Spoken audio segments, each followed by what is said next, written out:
¿Qué tal? El día de hoy en el taller de cocina vamos a preparar una de las recetas más tradicionales de la Navidad en México, romeritos, y le vamos a dar un toque muy especial.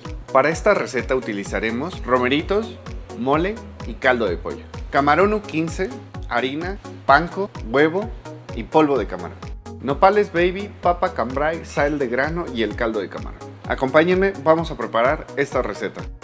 En este tipo de recetas, el mise en place nos facilita la elaboración al tener todos los ingredientes listos. Hidratamos el mole y lo mantenemos ligero.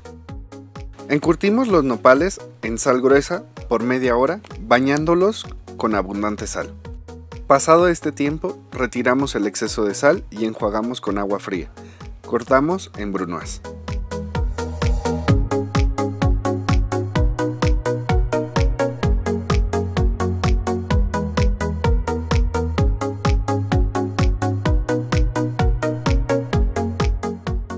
Empanizamos los camarones U15 que ya limpiamos previamente, los salpimentamos y los pasamos por harina y el polvo de camarón, posteriormente por el huevo y al final por el panko y los freímos.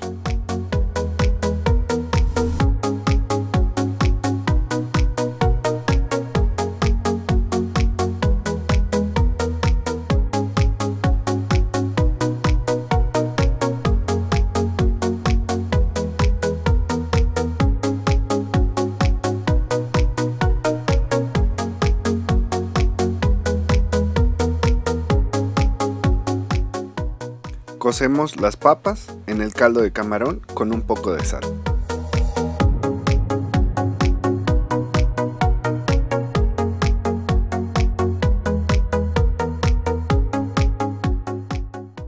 Limpiamos los romeritos.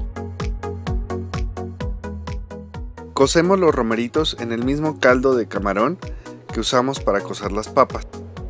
Para obtener excelentes resultados, recomendamos nuestros sartenes de la marca All Clad que nos darán una excelente textura y sabor.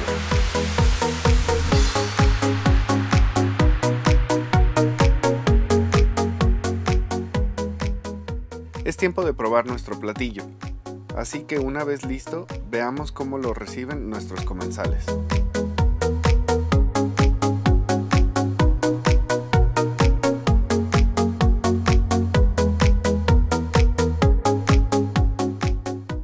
No te pierdas nuestro próximo taller de cocina y busca más recetas en nuestro blog vivetotalmentepalacio.com.